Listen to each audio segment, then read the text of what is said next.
It's D-U-E-U tell. I see you by this point, you're reading my mind. It's time for football. We about to keep this thing moving. I'm about it, you're with it, let's do it. We gon' make this thing official, you heard me? If you're the best, then let's prove it. The goal is set to have a team become a unit, man. We about to keep this thing moving. I'm about it, you're with it, let's do it. We gon' make this thing official, you heard me?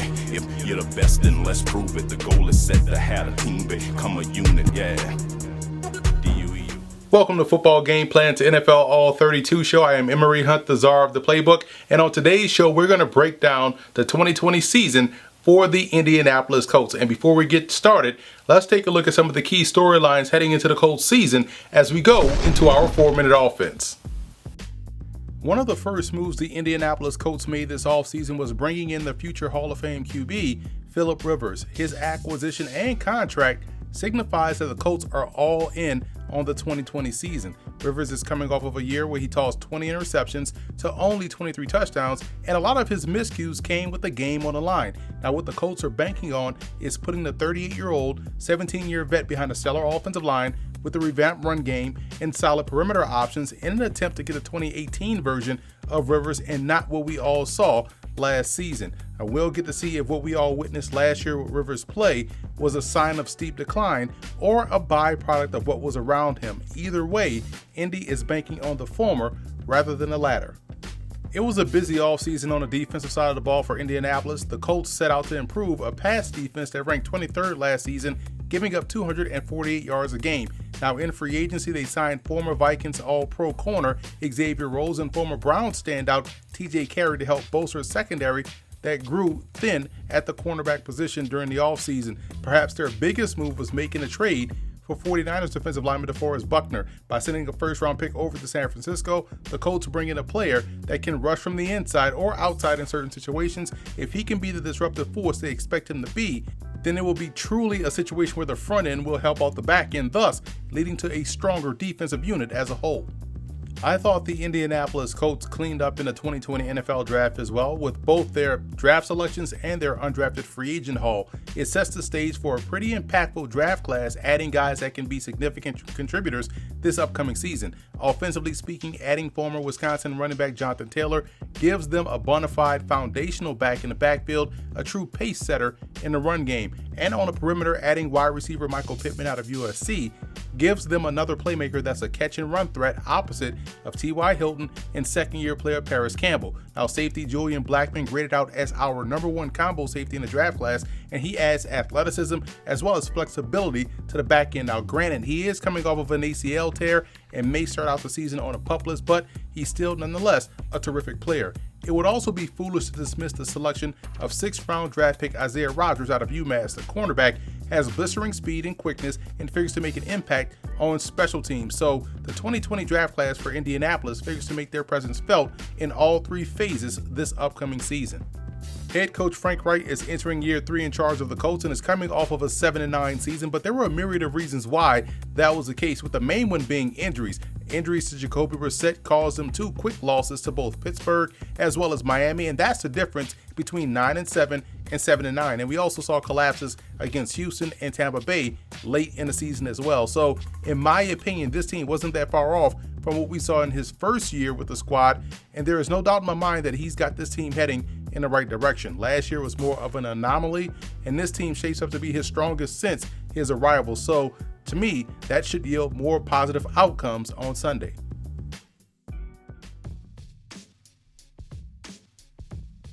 You don't want to say that head coach Frank Reich is feeling the pressure already, but it's hard to not think that after seeing them go after a player like Philip Rivers in the offseason. Yes, we know they've worked together before and Rivers has familiarity with the system, but after watching him last season, how does he give you any upside more so than Jacoby Brissett, the guy that you spent all that time with the last couple of seasons and developing within this scheme? Brissett didn't play bad last year. He just wasn't as aggressive as fans would have wanted him to be going deep down the field. Well, be careful what you wish for, because they're about to get all of the aggressiveness with Philip Rivers under center. The Colts say that Brissett is still a guy that factors into their future plans, but so does rookie 4th-round pick Jacob Eason out of Washington. The former Husky has a legit cannon for an arm, and the hope is that with Reich and quarterback coach Marcus Brady's tutelage, they'll be able to get him to find a level of consistency with his accuracy.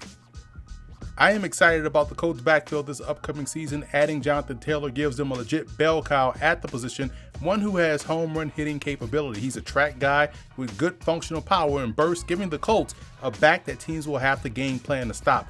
He also strengthens what was pretty solid of a unit already. Marlon Mack is coming off of a 1,000-yard season and has proven to be a chunk play generator. So has Nyheim Hines, whose ability as both a receiver and a returner makes him a valuable asset to this offense. And I also like the slashing style of Jordan Wilkins, the third-year player out of Ole Miss. You can legitimately make a case that the Colts have the best running back core in the division. And what should also help them even more so is the addition of former Steelers fullback Roosevelt Nix, who is a devastating ISO blocker.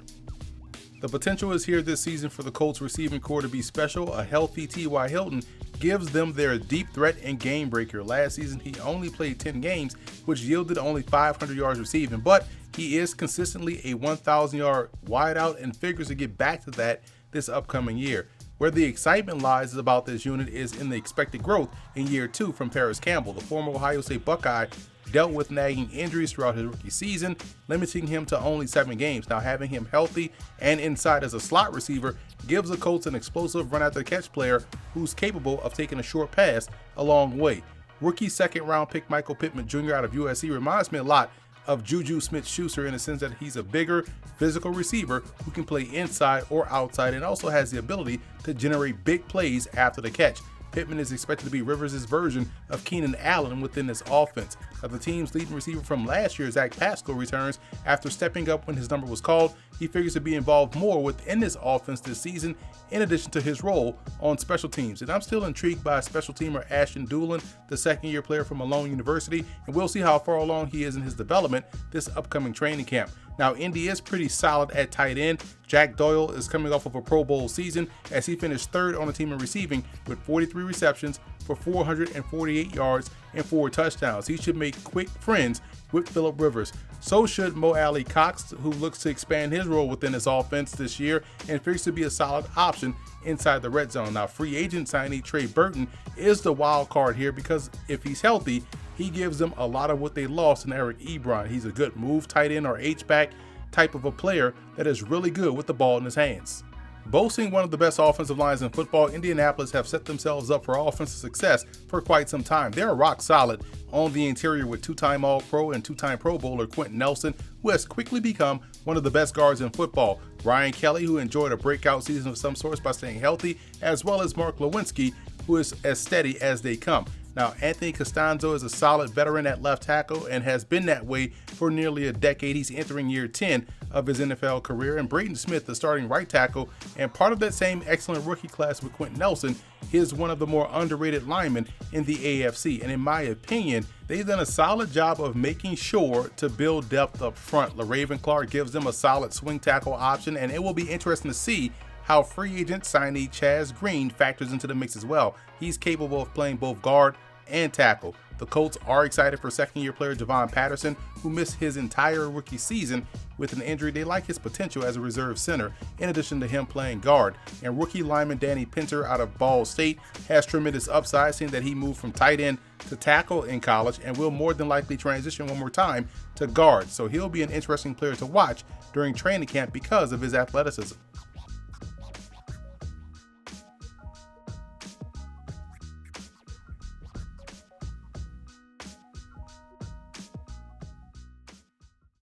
Moving over to defense now, and their defensive line will see a significant boost this year with the addition of DeForest Buckner. The former 49ers standout had 19.5 sacks and 26 TFLs in the last 2 seasons and figures to add to a unit that's looking to bolster the sack production opposite of Justin Houston, who led the team last year with 11 in his first year in Indy. The hope is that a couple of young players in Ben Banogu and Kamoko Toure can continue to make strides to help strengthen the rotation coming off the edge. Now, Toure is in line to start opposite of Houston and looks to build on the growth he made last year in his second season. And I'm a fan of Al-Qaeda Muhammad. He's the type of rotational player that you look for, a guy that seems to make a play when he gets an opportunity to get on the field. And keep an eye out for undrafted rookie free agent Kendall Coleman out of Syracuse. He was equally as disruptive as his teammate Alton Robinson and is coming off of a week down at the East-West Shrine Bowl where he couldn't be blocked.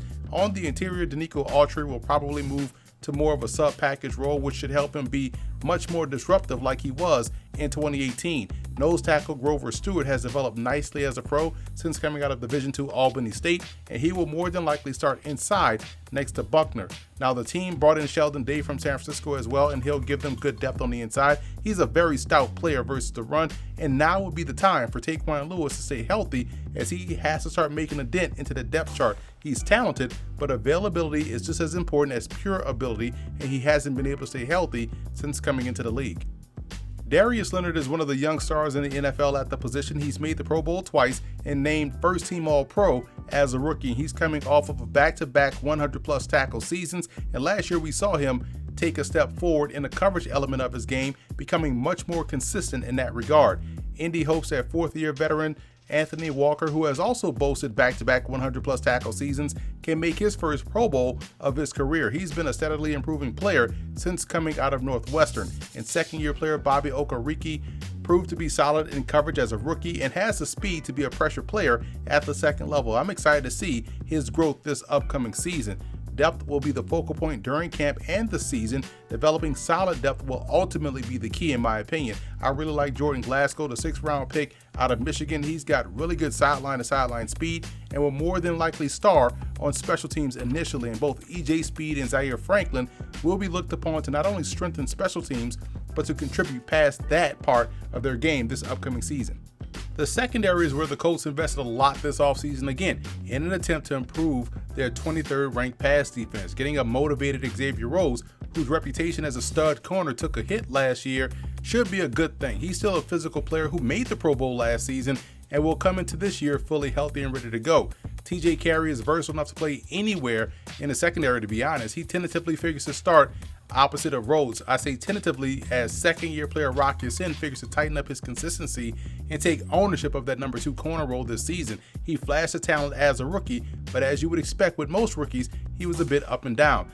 Inside, Kenny Moore is as solid as they come as a slot corner. He missed 5 games last year, and his absence was definitely felt. Now returning to full strength, he gets to continue to strengthen his claim of being the best nickel corner in football. Marvell Tell provides swing depth at both corner and safety, and the team loves his upside potential. And at safety, Malik Hooker has been a good player, but between injuries and lack of the wow plays that he showed at Ohio State, he needs to have a breakout 2020 to solidify himself as part of the future plans. Kyrie Willis was pretty impressive last year as a 4th-round rookie. He ended up starting 9 games and had an impressive 53 solo stops, and he'll start opposite of Hooker at safety. But Julian Blackmon is one that will be an interesting player to watch throughout the summer and into the season. He tore his ACL late in the college football year, and his availability for the start is still up in the air. But man, when you watch his film from the games that he did play this past season, you see why the Colts felt comfortable pulling the trigger in the 3rd round. A healthy Blackmon is easily a 1st-round pick in talent.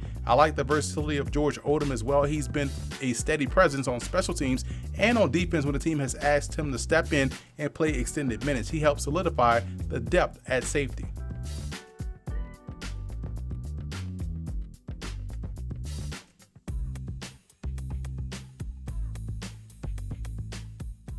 Football Game Plan is brought to you in part by 9th and Lux. Visit the website 9thandlux.com and check out the clothing gallery. Do You Music with featured artist IW and his latest album, Mr. Hunter. You can find that available on iTunes as well as Spotify. Nesby Phipps, art, life, entertainment. NesbyPhipps.com.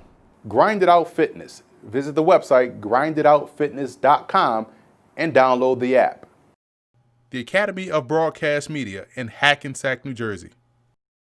Football Game Plan is brought to you in part by Financial Coaching LLC, investment, retirement, security. Stewardship Credit, financial growth is in your hands. Stewardshipcredit.com. Adrienne Marie Photo, photographer, writer, management. AdrienneMariePhotography.com. Lock Multimedia.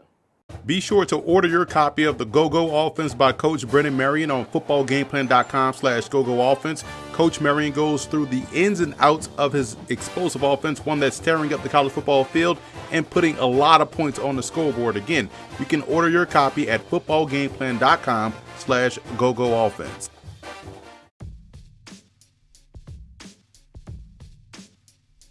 I have a couple of offensive camp surprises for the Colts, and they both are along the offensive line. I like JAVON PATTERSON coming out of Ole Miss, and now having the benefit of a clean bill of health and a second year in the program should yield results. And keep an eye out for undrafted rookie free agent Carter O'Donnell out of the University of Alberta. He was one of the top CFL draft prospects in the class and showed that he could handle the step up in competition of the American game down at the East-West Shrine Bowl this past January, proving he can remain at tackle as a pro. Defensively, undrafted rookie free agent Chris Williams out of Wagner was another standout at the East-West Shrine Bowl and gives them a defensive lineman that has very good quicks off the ball. It goes without saying that Jonathan Taylor will have the biggest rookie impact on offense. He had a pro-ready game at Wisconsin and figures to make an easy transition to the NFL, especially when you consider what he ran behind at Wisconsin and what he will run behind in Indy. It wouldn't surprise me to see him get over 1,300 yards rushing as a rookie. Defensively, I like Jordan GLASGOW to surprise with this play, quickly graduating from special teams only duties into the rotation on the regular defense.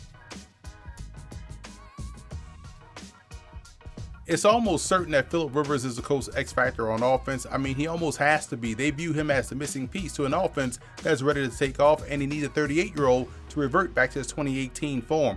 Defensively, I look at DeForest Buckner as the X factor. Considering what they gave up, they are expecting him to be an immediate impact player, hoping to transform their front four into what we saw from San Francisco last season.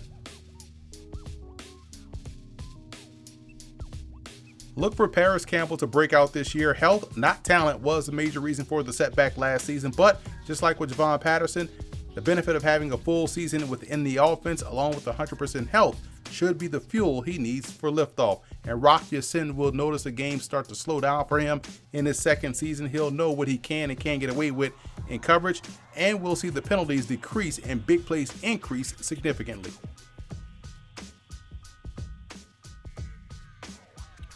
One of the major reasons for optimism that this is a stacked roster that has a ton of talent. We talk about the receiving core, the potential there, what they have in the backfield, both offensive line and defensive line. Now within the secondary linebacker, this is a very talented team for Indianapolis, one that you have to be excited about going into the season. Again, strong point of attack play is another reason why you can be optimistic. When you're good on both sides of the line of scrimmage, you're going to put yourself in position to win a ton of games.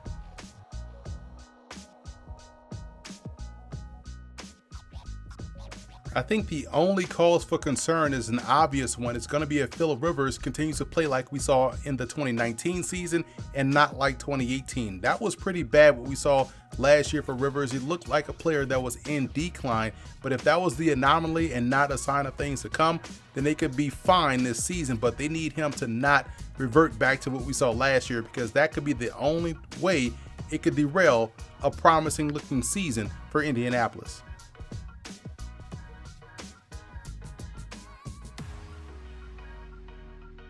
The road to the Super Bowl for the Colts goes as follows. Philip Rivers just has to play efficient. He doesn't have to be the gunslinger or the overly aggressive guy we've seen over the course of his career. If he can play efficient ball, the rest of the offense should take care of itself. And the secondary has to take a huge step forward. I'm talking about on the corners. If they're able to now continue to pick off passes, shut down those big plays in the passing game, and play well situationally, they'll be just fine on defense, because I do believe the front end will help out this back end. And the special teams have to stand out. They were pretty average last season, in my opinion, so the return game has to be stellar. The kicking game has to find its level of consistency, and we know they've added a lot of talent around them to bolster the coverage unit. So if they can play great special teams and the rest of the other things that are on this list happen, Indy can find themselves going to Tampa Bay for the Super Bowl.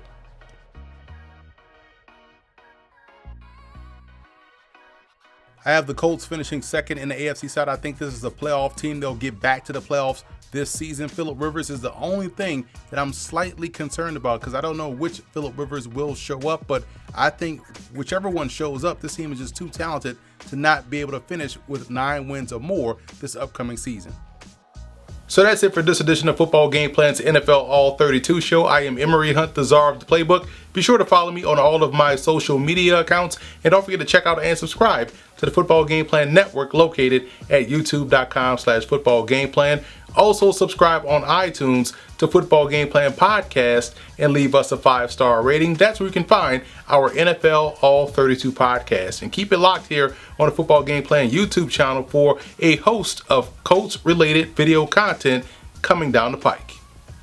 It's D-U-E, you tell I see you by this point, you're reading my mind. It's time for football. We about to keep this thing moving. I'm about it, you're with it, let's do it. We gon' make this thing official, you heard me? If you're the best, then let's prove it. The goal is set to have a team become a unit, man. We about to keep this thing moving. I'm about it, you're with it, let's do it. We gon' make this thing official, you heard me? If you're the best, then let's prove it. The goal is set to have a team become a unit, yeah.